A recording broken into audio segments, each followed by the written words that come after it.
Hello students, in this lecture we illustrate some examples on quartiles, deciles and percentiles. So first one, we compute the quartiles for individual observations. Okay, suppose this is the data. The observations given in the data are 6, 4, 3, 8, 7, 4, 6, 7, 4, 3, 5. So for finding the partition values, first and very important step is that we arrange the data in ascending order. So first we arrange the data in ascending order in this way. 3, 3, 4, 4, 4, 5, 6, 6, 7, 7, 8. Okay. Here n is equal to 11. 1, 2, 3, 4, 5, 6, 7, 8, 9, 10 and 11. Now we apply the formulas for finding the quartiles. आपण पाठीमागच्या लेक्चरमध्ये पाहिलेले आहेत की quartiles म्हणजे काय, deciles म्हणजे काय आणि पर्सेंटाइल्स म्हणजे काय. तर क्वार्टाइल्स इंडिव्हिज्युअल ऑब्झर्वेशनला फॉर्म्युला काय आहे, डिस्क्रीट फ्रिक्वेंट डिस्ट्रीब्युशनला काय आणि कंटिन्यू फ्रिक्वेंट डिस्ट्रीब्युशनला काय आहे, तसंच पर्सेंटाइल आणि डेसाइल्ससाठी. इथं आपल्याला हे एक्झाम्पल घेऊन कसे कॅल्क्युलेट करायचे क्वार्टाइल्स, डेसाइल्स आणि पर्सेंटाइल्स हे पाहायचे आहे. तर हा जो फॉर्म्युला आहे हा जनरल फॉर्म्युला आहे QX साठी. इथं आपण x = 1, 2, 3 ठेवलं तर आपल्याला हे 3 क्वार्टाइल्स मिळतात. इथं आपण x = 1 ठेवूया तर काय मिळेल तुम्हाला, Q1 = साइज ऑफ, इथे x = 1 ठेवल्यामुळं n+1/4 ऑब्झर्वेशन. ओके, आणि इथे n किती आहे, 11 आहे. मग 11 + 1 म्हणजे किती होणार आहे, 12. आणि 12 / 4 म्हणजे किती येईल, 3 येईल. So size of third observation. मग आता थर्ड ऑब्झर्वेशन कोणतं आहे, 1, 2 and 3. So it is 4. So first quartile काय मिळालं आपल्याला, 4 मिळालं. ओके, आता त्यानंतर Q2 म्हणजे मिडियन आहे, त्यामुळे मी इथं तो कॅल्क्युलेट केलेला नाही. You can try for homework. We see the Q3 means we put here x = 3. So इथं 3 ठेवा. n = 11. So 11 + 1 12. 12 into 3 36. 36 divided by 4 is nothing but 9. Okay. So size of 9th observations means if you have to put n = 11 then we get the 9. Size of 9th observation you can see here 1, 2, 3, 4, 5, 6, 7, 8 and 9. So 9th observation is 7. So here third quartile is 7. Okay. In this way we have to calculate the quartiles for individual observations. We take another one example on the individual observations. So data is in this way. Here data are arranged in ascending order. 9, 10, 12, 15, 15, 16, 18, 18, 20 and 20. So all observations are in ascending order. To find directly the quartiles. Here n = 10. Now we calculate the quartiles. First quartile Q1 = again the formula is the same, size of n+1/4 observation, but here n = 10. So 10 + 1 11 and 11/4 means 2.75. आता इथं बघा 2.75 आलं. हे जर integer असतं तर इथं आपण पाहिलं की थर्ड ऑब्झर्वेशन, 9th ऑब्झर्वेशन आपल्याला सहज पाहता आलं. इथंच पाहता येईल का, नाही. इथे एक ॲडजस्टमेंट केलेला फॉर्म्युला आहे. जसं आपण मिडियनला पाहिलं, मिडियनला काय करतो आपण, ती जी 2 व्हॅल्यू येतात त्या 2 व्हॅल्यूंचा अर्थमॅटिक मीन घेतो, म्हणजे दोन्हींची बेरीज भागिले 2 करतो. तर इथं करून चालत नाही, कारण इथला जो फ्रॅक्शन आहे पुढचा तो 0.75 आहे. ओके, इथं 0.5 असता तर तसं करून चालते आपल्याला. इथं 0.75 असल्यामुळं त्या पद्धतीचा फॉर्म्युला वापरून चालणार नाही. मग कसं वापरायचं बघा, इथं नीट लक्ष द्या की साइज ऑफ सेकंड ऑब्झर्वेशन हे 2.75 आहे, त्यामुळे पूर्ण किती आहे इथं 2 आहे. ओके, आणि 0.75 हा फ्रॅक्शन आहे. मग जो पूर्ण आहे तो घ्यायचा, size of second observation plus इथं फ्रॅक्शन घ्यायचा. फ्रॅक्शन किती आहे, 0.75. जो काय असेल तो हा प्रत्येक वेळा बदलू शकतो, 0.75 येईल असं काही नाही. त्यामुळे जो काय येईल तो फ्रॅक्शन इनटू, आता हा कोणत्या दोन्हीच्या मध्ये आहे, हे 2.75 कशामध्ये आहे, 3 आणि 2च्या मध्ये, म्हणून काय करायचं इथं 0.75 इंटू ब्रॅकेटमध्ये third observation minus second observation, म्हणजे ज्या दोन ऑब्झर्वेशनच्या मध्ये हा नंबर येतोय त्या दोन ऑब्झर्वेशनची डिफरन्स घ्यायचा आणि त्या येणाऱ्या डिफरन्सला 0.75 ने मल्टिप्लाय करायचं आणि जी काही येईल व्हॅल्यू ती सेकंड ऑब्झर्वेशन, इथं सेकंड आहे म्हणून सेकंड ऑब्झर्वेशनमध्ये मिळवायचे. ओके, तर या पद्धतीने इथं फॉर्म्युला वापरायचा आहे. What is the second observation? 1 2, म्हणजे किती ऑब्झर्वेशन आहे? सेकंड ऑब्झर्वेशन 10 आहे. त्यामुळे इथं 10 प्लस 0.75 इंटू थर्ड ऑब्झर्वेशन कोणतं आहे? इथं 12 आहे आणि 12 मायनस सेकंड ऑब्झर्वेशन 10. बघा, third minus second observation 12 minus 10, 12 minus 10 ठेवलं मी. 12 मायनस 10 म्हणजे 2 इंटू 0.75 म्हणजे 1.5 आणि 1.5 प्लस 10 म्हणजे किती येणार आहे? 11.5 येणार. तर या पद्धतीनं आपणास इथं फर्स्ट क्वार्टाईल मिळेल. ओके, आता similarly you have to find the Q3. तुम्हाला Q2 काढता येतो. Q2 म्हणजेच मीडियन असतो आणि तो आपल्याला कसा काढायचा माहीत आहे म्हणून मुद्दाम सगळ्याच ठिकाणी फक्त Q1 आणि Q3 काढलेला आहे. So how can compute the Q3? इथं बघा, साईज ऑफ इथं काय होईल तर एक्सच्या जागेवर 3 येईल. 3 इंटू n+1/4 ऑब्झर्वेशन. आता ॲक्च्युली आपण n+1/4 केलेलं असते. इथं हे आलेलं असतं n+1/4. ह्याला तर 3 मल्टिप्लाय केलं तरी चालते. बघा इथं बघा, आपण हे 3 आहे आणि हे n+1/4 म्हणजे 3 आहे. ह्याला काय करायचं? 3 मल्टिप्लाय करायचं. म्हणजे ह्या 3 मल्टिप्लाय केलं तर काय येणार आहे? 9 येणार आहे. सगळं परत कॅल्क्युलेशन करायची गरज लागत नाही. आपल्या कुठल्याही पद्धतीने आपण केलं तरी चालेल. n 10 आहे. 10 + 1 11, 11 इंटू 3 33 डिवाइडेड बाय 4 मीन्स 8.25 किंवा 2.75 इंटू 3 मीन्स 8.25. आता परत ह्याबद्दल फॉर्म्युला वापरायचा. इथं काय सांगा?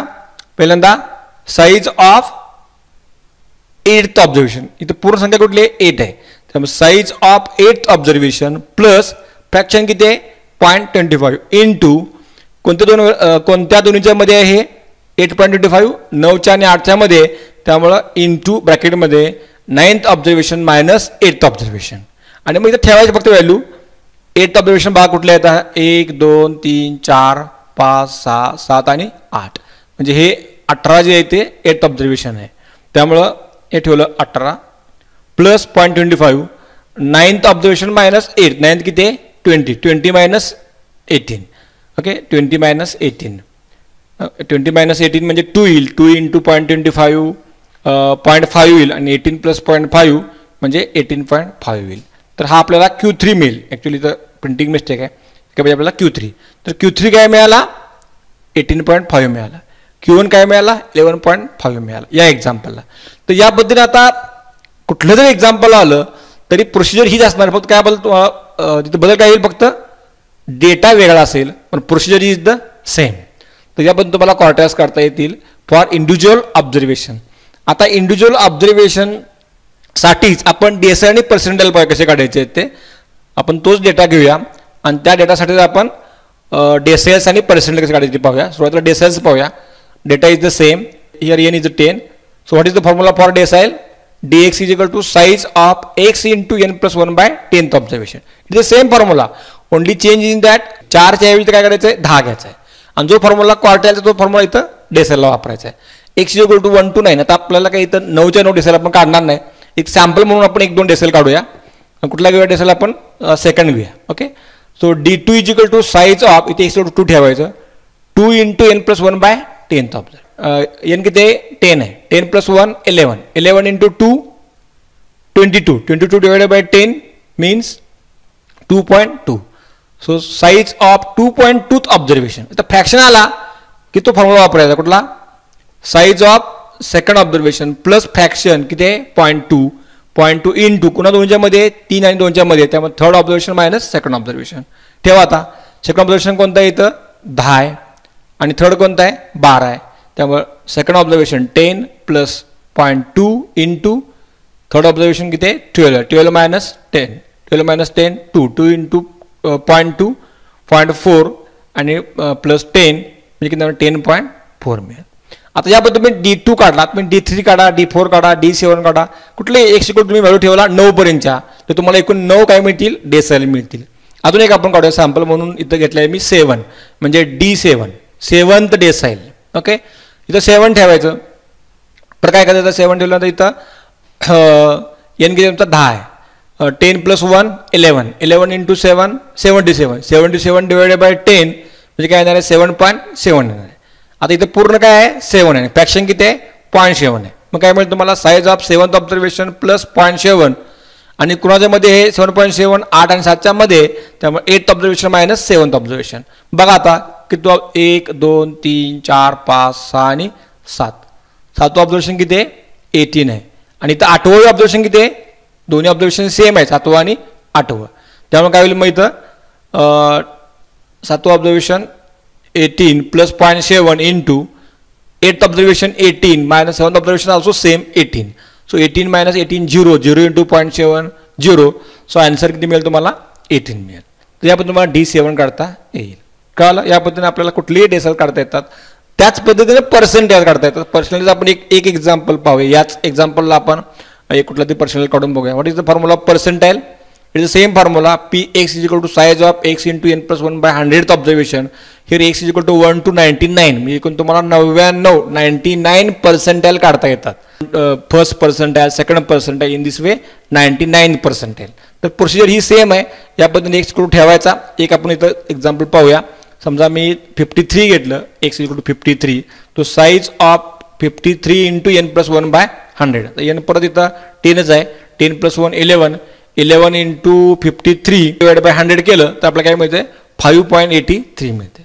आता 5.83 कसं वापरायचं? परत हा फ्रॅक्शन आहे त्यामुळं 5th ऑब्झर्वेशन प्लस हा जो फ्रॅक्शन आहे तो 0.83 इंटू हे कुणा दोन्हीच्या मध्ये 6 आणि 5च्या मध्ये 5.83 हे 6 आणि 5च्या मध्ये म्हणून 6th observation minus 5th observation. मग 6th ऑब्झर्वेशन कोणतं आहे बघा यामध्ये 1 2 3 4 5 आणि 6 म्हणजे 5th ऑब्झर्वेशन किती आहे 15 आहे आणि 6th ऑब्झर्वेशन 16 आहे. तिथं ठेवा म्हणजे 15 + 0.83 इंटू 16 - 15. 6th ऑब्झर्वेशन 16 आहे, 5th ऑब्झर्वेशन 15 आहे. 16 - 15 किती आलं 1 आलं आणि 1 × 0.83 + 15 मीन्स 15.83. तर या पद्धतीने तुम्हाला जर इंडिव्हिज्युअल ऑब्झर्वेशन दिले असतील तर क्वार्टाइल्स, मिडियन आपण पाहिलं ऑलरेडी, मिडियन, क्वार्टाइल्स, डेसाइल्स आणि पर्सेंटाइल्स हे सगळं काढता येतं. आता एक जागा तुम्ही इथं बदललं, कोणा 80 ठेवलं किंवा 25 ठेवलं, 35 ठेवलं तर त्याबद्दल कॅल्क्युलेशन करायचे आणि तुम्हाला वेगवेगळ्या व्हॅल्यू मिळतील. ओके. आता हेच आपण कशासाठी पाहणार आहे डिस्क्रीट फ्रिक्वेन्सी डिस्ट्रीब्युशनसाठी. So for discrete frequency distribution पहिल्यांदा आपण क्वार्टर्स बघूया, त्यानंतर डेसाइल्स, त्यानंतर percentiles. Okay. Case 2 discrete frequency distribution. इथे मी एक तुम्हाला टेबल दिलेलं आहे की हे आपलं एक बऱ्यापैकी आपण हे एक्झाम्पल थ्रूआउट कॅरी केलेलं आहे. Members in a family. Okay. ह्याला आपण एक्स म्हणणार आहे 1 2 3 4 आणि नंबर ऑफ फॅमिली म्हणजे फ्रिक्वेन्सीज आहे 3 15 24 आणि 15 या पद्धतीच्या त्या फ्रिक्वेन्सीज आहेत. ओके. आता आपल्याला माहिती आहे की पार्टिशन व्हॅल्यू काढायचे असतील तर टेबलमध्ये काय आलं पाहिजे LCF आला पाहिजे, कारण LCF पूर्णच आपल्याला पुढं जावं लागतं. त्यामुळं कुठलीही पार्टिशन व्हॅल्यू असू लक्षात घ्या. It may be median or quartiles or deciles or percentiles. First we calculate the LCF, then we apply the formula. So what is the LCF? हे तर हा टेबल पुन्हा लिहिलं मी इथे x = 1 2 3 4. ह्याला मी फ्रिक्वेन्सी म्हणलं FI म्हणलं 3 15 24 आणि 15 आहेत त्या. LCF आपल्याला माहिती आहे काय करायचं ॲड करत जायची फ्रिक्वेन्सीची. पहिल्याची 3 3 + 15 18 18 + 24 42 42 + 15 57 आणि हा म्हणजे काय असतो आपला capital N. Here discrete frequency डिस्ट्रीब्युशनला टोटल ऑब्झर्वेशन म्हणजे काय असतात कॅपिटल N लक्षात घ्या. आता पहिल्यांदा बघूया आपण क्वार्टाइल. क्वार्टाइल फॉर्म्युला काय आहे Qx = size of, same formula आहे, size of x in bracket n + 1 / 4th observation. Small n च्या ऐवजी काय घेतलेलं आहे कॅपिटल N घेतलेलं आहे. ओके. आता ठेवा इथं 1 ठेवा पहिल्यांदा म्हणजे काय मिळेल तुम्हाला 1 ठेवल्यानंतर साइज ऑफ इथे 1 ठेवलं तर n + 1 / 4th ऑब्झर्वेशन. तर n किती इथं 57 आहे, मी 57 + 1 58. 58 डिवायडेड बाय 4 म्हणजे किती मिळते 14.5. बरं आहे. मग 14.5 कुठं बघायचं तर आपल्याला हे माहिती आपण पाहिलं मिडियनला त्या पद्धतीत वापरायचं. मिडियनची जी पद्धत आहे तीच वापरायची. 14.5 हे काय करायचं LCF मध्ये पाहायचं, जवळचा मोठा पाहायचा, जवळचा मोठा. मग जवळचा मोठा कोण आहे हे सगळे मोठे आहे. 57 मोठा आहे याच्यापेक्षा, 42 मोठा आहे याच्यापेक्षा, 18 पण मोठा आहे, पण जवळचा मोठा कोण आहे? 18 आहे. ओके, त्यामुळे काय करायचं मग 18ची जी व्हॅल्यू आहे त्याला करस्पॉन्डिंग जी एक्स आयची व्हॅल्यू आहे ती किती आहे? 2 आहे. म्हणजे तुमचा क्वार्टाईल काय मिळाला तुम्हाला? फर्स्ट क्वार्टाईल 2 मिळाला. तो Q1 = 2. हे फार सोपं आहे. फक्त टेबलमध्ये एलसीएफमध्ये पाहायचं आणि त्यावरून आपल्याला व्हॅल्यू मिळतात. आता Q2 त्याबद्दल तुम्ही बघा. मी Q3 इथं आपण कॅल्क्युलेशन करूया. Q3 = काय होईल? साईज ऑफ इथं एक्स जागेवर 3 येईल, एक्स जागेवर 3 येईल. 3 × n + 1/4. ओके, एन किती आहे तुमचा? परत 57 आहे. 3 × ब्रॅकेटमध्ये 57 + 1 म्हणजे 58. 58 × 3 / 4 केलं तर किती मिळतं आपल्याला? 43.5 मिळतं. ह्या 43.5ला जवळची मोठी व्हॅल्यू कोणती आहे ती बघायची. आणि जवळची मोठी कोणती आहे? 42 आहे का? नाही, कारण ती लहान आहे. ह्याच्यापेक्षा मोठी पाहिजे आणि जवळची पाहिजे. किती आहे? 57 आहे. मग 57ला करस्पॉन्डिंग व्हॅल्यू किती आहे? 4 आहे. त्यामुळे तुम्हाला Q3 काय मिळेल? 4 मिळेल. ओके, या पद्धतीनं सेम प्रोसिजर वापरायची डेसाइल्सला आणि पर्सेंटाईल्सला. आता ह्याच डेटाला आपण डेसाइल काढूया. हा फॉर्म्युला आहे डेसाइलसाठी. x = 1 to 9 आपल्याला 9 डेसाइल मिळतात. त्यातला आपण कुठला तरी एखादा काढूया. 3 घेतला आहे मी इथं, की x = 3 ठेवलं तर यावेळेला 3 × n + 1/10. आता n किती तुमचा? 57 आहे. 57 + 1 58. 58 × 3 / 10 इथं केलं आपल्याला काय मिळते? 17.4. 17.4. जवळचा मोठा कोण आहे? याला 18 आहे. आणि 18ची व्हॅल्यू किती आहे? 2 आहे. D3 काय मिळालं आपल्याला? 2 मिळाले. थर्ड डेसाइल काय मिळाला? 2 मिळाला. आणि एखादा बघूया. समजा 6th डेसाइल घेतलेला आहे इथं, म्हणजे इथे x = 6 ठेवायचा. 6 × n + 1/10. अगेन n किती आहे? 57. 57 + 1 58 × 6 / 10. हे आपल्याला काय मिळतं? 34.8 मिळते. परत 34.8ला जवळचा मोठा बघायचा. जवळचा कुठली व्हॅल्यू आहे? मोठी. जवळची मोठी 42 आहे. तो 42ला करस्पॉन्डिंग व्हॅल्यू कुठली? x चे 3 आहे. त्यामुळे D6 काय मिळालं तुम्हाला? इथं 3 मिळेल. ओके, तर या पद्धतीने आपल्याला वेगवेगळे डेसाइल काढता येतात. इथे मी D10 D6 काढतो. मला D1 D2 D5 D8 जे सगळे जे आहेत 9 पर्यंत ते काढता येतात. आता सेम डेटाला आपण काय करूया? पर्सेंटाईल काढून बघूया. इथं Px फॉर्म्युला काय आहे? फॉर्म्युला सेमच आहे बघा, फक्त इथं डिवायडेड बाय काय आहे? 100 आहे. इंडिव्हिज्युअलमधून डिस्क्रिटला येताना स्मॉल एनच्या ऐवजी कॅपिटल एन घ्यायचं. आणि बाकी काय इथं क्वार्टाईलचं डेसाइल करताना 10 ने डिवाइड करायचं. डेसाइलचं पर्सेंटाईल करताना 100 ने डिवाइड करायचं. ओके, तर या पद्धतीनं एकूण तुम्हाला 99 डेसाइल मिळणार आहेत. त्यातले आपण काही काढून बघूया. समजा मी इथं P35 घेतला तर x जागा 35 ठेवायचं. 35 n + 1 इथं n परत 57 आहे. 57 + 1 58. 58 × 35 / 100 जर आपण केलं तर काय म्हणजे 20.3 मिळते.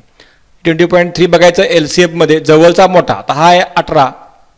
मोठा आहे का नाही? जवळचा मोठा कोण आहे? 42 आहे. त्यामुळं 42ला करस्पॉन्डिंग व्हॅल्यू कुठली आहे? 3 आहे. म्हणजे P35 काय मिळालं तुम्हाला? मिळाला 3 मिळाला. आणि एक काढूया. P85 काढलेला आहे. x जागावर 85 ठेवायचं. n 57 ठेवायचा. 57 + 1 58 × 85 / 100 हे काय येते? 49.3 येते. आणि 49.3 कुठं मिळते मला? जवळचा मोठा म्हणजे 57ला मिळतोय. आणि त्याला करस्पॉन्डिंग व्हॅल्यू कुठली आहे? 4 आहे. त्यामुळं 85th पर्सेंटाईल काय मिळालं तुम्हाला? 4 मिळालं. तर मला वाटतं यावरून आपल्याला इंडिव्हिज्युअल ऑब्झर्वेशनला आणि discrete frequent डिस्ट्रीब्युशनला quartiles, percentiles, deciles हे सगळं कॅल्क्युलेट करता येईल. आता राहिला पार्ट कुठला? या सगळ्या व्हॅल्यू म्हणजे क्वार्टाईलच्या, डेसाइलच्या आणि पर्सेंटाईलच्या व्हॅल्यू जे आहेत त्या आपल्याला कंटिन्युअस फ्रिक्वेंट डिस्ट्रीब्युशनला कॅल्क्युलेट करायच्या आहेत. त्याचं आपण एक एक्झाम्पल पाहूया. Competition of quartiles for continuous frequency distribution. हे कंटिन्युअस फ्रिक्वेंट डिस्ट्रीब्युशन दिलेलं आहे आपल्याला. इथं वेट दिलेले आहेत, त्याला आपण एक्स म्हणले नाही तर फ्रिक्वेन्सी दिलेली आहेत. ओके, तर यावरून काय करायचं? पहिल्यांदा LCF काढायचा. नेहमीच्या पद्धतीने पहिल्यांदा LCF काढायचा. हे 10 ॲज इट इज. 10 + 33 म्हणजे 43. 43 + 42 85. 85 / 15 मीन्स 100. म्हणजे ते एकूण 100 लोक आहेत. आणि त्यांचं आपल्याला क्लासिफिकेशन दिलेलं आहे की 30 ते 40 वेट असणारे किती लोक आहेत, 40 ते 50 लोक वेट असणारे किती लोक आहेत. तर हे आपल्याला कंटिन्युअस फ्रिक्वेन्सी डिस्ट्रीब्युशन म्हणजे ग्रुप फ्रिक्वेन्सी डिस्ट्रीब्युशन दिलेलं आहे. आता इथे काय करतो आपण? क्वार्टाईल काढताना आपल्याला 2 फॉर्म्युले वापरतो आपण. पहिला कुठला फॉर्म्युला असतो? Qx = size of xn/4. बघा, डिस्क्रीट फ्रिक्वेंट डिस्ट्रीब्युशनच्या फॉर्म्युल्यामध्ये काय चेंज केलेलं आहे? कॅपिटल N + 1च्या ऐवजी फक्त n घ्यायचं. फक्त n घ्यायचं. आणि यावरून क्वार्टाईल क्लास काढायचा. आणि क्वार्टाईल क्लास काढला की मग काय करायचं? इथं तुम्हाला हा फॉर्म्युला वापरून क्वार्टाईल काढता येतात. आपण बघूया दोन क्वार्टाईल काढूया Q1 आणि Q3. कारण Q2 हा मिडियन आपल्याला माहीत आहे 1. आता इथे x = 1 ठेवला म्हणजे n/4. n किती आहे 100. 100/4 25. साईज ऑफ 25 बघायचं कुठं LCF मध्ये बघायचं. जवळचा मोठा कोण आहे इथं 43 आहे बरोबर. त्याला करस्पॉन्डिंग व्हॅल्यू कुठली आहे 40 to 50. हा काय मिळाला आपल्याला फर्स्ट क्वार्टाईल क्लास मिळाला. इथं Q1 आहे म्हणून याला काय म्हणायचं नुसतं क्वार्टाईल क्लास म्हणायच्या ऐवजी पहिला आहे म्हणून फर्स्ट क्वार्टाईल क्लास आणि तो किती मिळाला 40 ते 50. आता दुसरा फॉर्म्युला वापरायचा हा. इथं 1 ठेवा मग काय मिळेल तुम्हाला Q1 = L1 प्लस इथं 1 ठेवला n/4 - CF/F × H. ओके. आता ठेवा व्हॅल्यू L1 म्हणजे काय lower limit of the first quartile class आणि तो किती आहे 40 आहे. n/4 कॅल्क्युलेशन केलेलंच असते इथं आपण वर केलेलं असते 25 ते ठेवायचे. CF आता CF काय करायचं आहे cumulative frequency of previous class of the first quartile class. ह्याचा CF घ्यायचा नाही याच्या अगोदरच्या क्लासचा CF घ्यायचा आणि फ्रिक्वेन्सी मात्र या क्लासची घ्यायची आणि H म्हणजे क्लास विड्थ घ्यायची. तर आपण हे व्हॅल्यू ठेवल्या तर काय मिळेल बघा L1 40 आहे n/4 इथं आपण केलेलं आहे 25 आहे. CF कुठला अगोदरच्या क्लासचा घ्यायचा त्यामुळे तो 10 आहे. फ्रिक्वेन्सी त्या क्लासची घ्यायची ती किती आहे 33 आहे आणि क्लास विड्थ किती आहे 50 - 40 म्हणजे 10 आहे. ओके. आणि हे आपण सोडवलं तर आपल्या याचं उत्तर किती मिळते 44.5454. तर या पद्धतीने आपल्याला फर्स्ट क्वार्टाईल काढता आला. सेकंड क्वार्टाईल म्हणजेच मिडियन आहे तुम्ही ते कॅल्क्युलेट करून बघा. मी इथे थर्ड क्वार्टाईल काढतो Q3 = तर काय होईल फरक होणार आहे एक जागेवर 3 ठेवायचा 3n/4 3n/4. ओके. आता n किती आहे 100 आहे 100 × 3 300 300/4 म्हणजे काय येणार आहे 75. आता 75th ऑब्झर्वेशन परत LCF मध्ये बघायचं जवळचं मोठं कोणतं आहे इथं 75ला 85 आहे त्यामुळे त्याला करस्पॉन्डिंग कुठला क्लास मिळाला 50 to 60. ला काय म्हणायचं तिसरा आहे म्हणून काय म्हणायचं त्याला थर्ड क्वार्टाईल क्लास. तो किती मिळाला 50 to 60 मिळाला. परत हा फॉर्म्युला वापरायचा इथं 3 ठेवायचं Q3 = L1 प्लस इथं काय होईल 3n/4 - CF/F × H. हा तुम्हाला फॉर्म्युला मिळेल. आता यात L1 म्हणजे लोअर लिमिट 50 आहे 3n/4 इथं केलं असते बघा लक्षात घ्या 3n/4 ची व्हॅल्यू आपण किती आलेले 75 आले. पुन्हा कॅल्क्युलेशन करायची गरज नाही.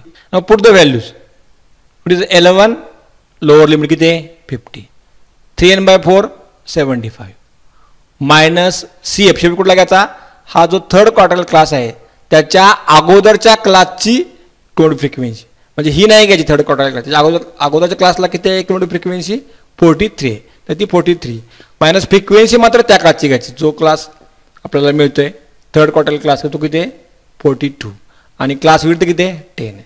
आता हे सोडवलं आपण तर आपल्याला काय मिळते 57.6190.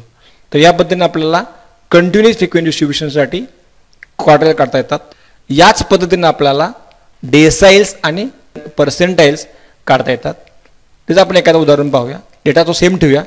What is the formula for deciles इथं फक्त /10 करायचं बाकी जो फॉर्म्युला क्वार्टाईलचा आहे तेच फॉर्म्युले डेसाइलला आहेत फक्त तिथे /4 आहे तिथे /काय करायचं आहे 10 करायचं आहे. ओके. आता आपण कुठले घेऊया एक उदाहरण म्हणून काय करूया आपण D1 घेतला मी पहिलाच घेतला D1 size of n/10 n 100 आहे 100/10 म्हणजे काय आलं 10th ऑब्झर्वेशन आलं. आता 10th ऑब्झर्वेशनला जवळचा मोठा आता 10 इथं 10 पण आहे बरोबर जर तुम्ही 10 घेतलं तरी चालतं जर तुम्ही 10 घेऊन कॅल्क्युलेशन केलं तरी पण बरोबर आहे पण जवळचा मोठा म्हणजे कुठला येणार आहे 43. आपण नेहमीच्या आपल्या पद्धतीने जाऊया जवळचा मोठा म्हणतोय ना जवळचा मोठा त्यामुळे किती आलं 43 आणि 43ला व्हॅल्यू कुठली आली करस्पॉन्डिंग 40 to 50. हा काय झाला आपल्याला फर्स्ट आहे म्हणून काय मिळाला फर्स्ट डेसाईल क्लास तर काय मिळाला 40 ते 50. पण हा फॉर्म्युला वापरायचा x = 1 ठेवा म्हणजे काय मिळेल L1 + n/10 - CF/F × H. तो L1 काय मिळणार आहे इथं 40 n/10 इथं केलेलं आपण 10 आलेला आहे. CF कुठला अगोदरच्या क्लासचा CF हा जो मिळालेला क्लास आहे फर्स्ट डेसाईल क्लास याच्या अगोदरच्या क्लासचा CF किती आहे 10 आहे त्यामुळे 10 - 10 F म्हणजे फ्रिक्वेन्सी त्या क्लासची ती 33 आहे H किती आहे क्लास विड्थ किती आहे 10 आहे. आता 10 - 10 आल्यामध्ये 0 आल्यामुळे हा सगळा पार्ट निघून जाईल उत्तर काय येणार आहे फक्त 40 + 0 म्हणजे 40. तर हा फर्स्ट डेसाईल मिळेल. त्याच पद्धतीने आपल्याला अनेक काढूया आपण समजा 9th डेसाईल काढला शेवटचा पहिला आणि शेवटचा घेतला इथं मी तरी ते x = 9 ठेवलं तुम्ही तर काय येणार आहे साईज ऑफ 9n/100 9n/100 म्हणजे आम्हाला 90 मिळेल. आता 90ला जवळचा मोठा कुठला आहे? इथं 100 आहे आणि त्याला करस्पॉन्डिंग क्लास काय मिळणार आहे? 60 ते 70 मिळणार आहे. ह्याला काय म्हणणार आपण? 9th डेसाईल क्लास मिळणार. परत फॉर्म्युला वापरायचा D9 = 11 प्लस सेम फॉर्म्युला फक्त इथं चेंज होतो 9n/10 आणि ते किती मिळालेलं आहे? 90 मिळालेलं आहे. त्यामुळे 11 किती आहे? लोअर लिमिट 60 आहे. हे 9n/10 किती आहे? 90 आहे. वजा कुठली क्युम्युलेटिव्ह फ्रिक्वेन्सी घ्यायची? अगोदरच्या क्लासची. हा जो आपला जो 9th डेसाईल क्लास आहे ज्या अगोदरच्या क्लासची क्युम्युलेटिव्ह फ्रिक्वेन्सी किती आहे? 85 आहे. ती घ्यायची. ओके, डिवाइड बाय फ्रिक्वेन्सी त्या क्लासची म्हणजे डेसाईल क्लासची किती आहे? 15 आहे आणि इंटू एच म्हणजे क्लास विड्थ आहे. आता हे सोडवलं आपण तर आपल्याला आन्सर मिळते ते 63.3333. ओके, याच पद्धतीने आपल्याला ज्या पद्धतीने आपण डेसाईल काढले याच पद्धतीने आपल्याला पर्सेंटाईल काढता येतात. याच एक्झाम्पलला आपण पर्सेंटाईल बघूया. हे दोन फॉर्म्युले आहेत. It is the same, only to change here instead of 10 we can take here 100 and now we apply this. तिथं मी P5 घेतलेलं आहे, 5th पर्सेंटाईल घेतलेलं आहे. त्यामुळे इथं 5 आलं. 5 × n/100 n 100 आहे त्यामुळे ते काय बरोबर मिळेल तुम्हाला साईज ऑफ, कारण 100/100 कॅन्सल होईल, फक्त साईज ऑफ 5th ऑब्झर्वेशन मिळेल. आता 5th ऑब्झर्वेशन कुठे येणार आहे? पहिला, कारण जवळचा मोठा काय आला? 10 आला त्यामुळे इथे येईल. त्यामुळे 30 ते 40 हा क्लास तुम्हाला मिळेल, 5th पर्सेंटाईल क्लास मिळेल. परत फॉर्म्युला आपला P5 साठी. इथं P5 म्हणजे सेम फॉर्म्युला आहे, फक्त इथं काय होणार आहे? x जागेवर 5 येईल. 5 × n/100 CF या पद्धतीनं. आता इथे L1 काय येणार आहे? 30, कारण लोअर लिमिट आहे. 5 n/100 किती आलेलं आहे? 5 आलेलं आहे, ते ठेवलं. आता CF कुठला बघा? प्रिव्हियस क्लासचा. आता हा याच्या अगोदर क्लास आहे का? नाही. म्हणजे ह्याचा अर्थ असा होतो ह्याच्या अगोदरच्या क्लासला फ्रिक्वेन्सीच नाही, म्हणजे ते फ्रिक्वेन्सी किती आहे? 0 आहे. म्हणजे फ्रिक्वेन्सी 0 आहे, म्हणजे CF किती असणार आहे? 0 असणार अगोदरच्या क्लासचा. त्यामुळे या क्लासच्या अगोदर क्लासचा LCF किती असणार आहे? 0 असणार आहे. आणि डिवाइड बाय फ्रिक्वेन्सी किती आहे? या क्लासची फ्रिक्वेन्सी 10 आहे, क्लास विड्थ 10 आहे. त्यामुळे आपण ठेवलं तर किती मिळेल आपल्याला? 35 मिळेल. ओके, तसंच इथं आपण पुढची व्हॅल्यू बघूया. P82 आहे, तो साईज ऑफ 82 × n/100 म्हणजे 82 मिळेल. Size of 82th observation. 82ला जवळचं ऑब्झर्वेशन कोणतं आहे? इथं 85 आहे आणि करस्पॉन्डिंग क्लास काय मिळेल तुम्हाला? मग 50 ते 60 मिळेल. म्हणजे हा 82th पर्सेंटाईल क्लास काय मिळाला? 50 to 60 मिळाला. परत हा फॉर्म्युला वापरायचा. इथं मात्र काय ठेवायचं? 82 ठेवायचं. त्या फॉर्म्युला काय मिळेल? L1 + 82 n/100 - CF/F × H. तर सेम कॅल्क्युलेशन्स आहे. L1 50, 82 n/100 इथे n = 100 100 गेल, किंवा इथं आपण काढलेलं आहे 82 - CF कुठला? अगोदरचा क्लासचा. म्हणजे हा जो क्लास आपल्याला मिळायचा अगोदरच्या क्लासचा किती CF आहे? 43. तो इथं 43 ठेवायचा. फ्रिक्वेन्सी मात्र त्याच क्लासची घ्यायची, त्यामुळे ती 42 येईल आणि एच म्हणजे क्लास विड्थ ती किती आहे? 10 आहे. ते सोडवलं आपण तर आपल्याला या पद्धतीनं 59.2857 मिळेल. तर या पद्धतीने आपल्याला या लेक्चरमध्ये मी पूर्णपणे इंडिव्हिज्युअल ऑब्झर्वेशनला, डिस्क्रीट फ्रिक्वेंट डिस्ट्रीब्युशनला आणि कंटिन्यू फ्रिक्वेंट डिस्ट्रीब्युशनला तिन्हीसाठी क्वार्टाइल्स, डेसाइल्स आणि पर्सेंटाइल्स हे कसे कॅल्क्युलेट करायचे हे आपण या लेक्चरमध्ये पाहिलेलं आहे. तुम्ही हा व्हिडिओ जर व्यवस्थित पाहिला तर आपणास कोणतीही पार्टिशन व्हॅल्यू कोणत्याही डेटासाठी अगदी व्यवस्थितपणे काढता येईल. Okay, thank you.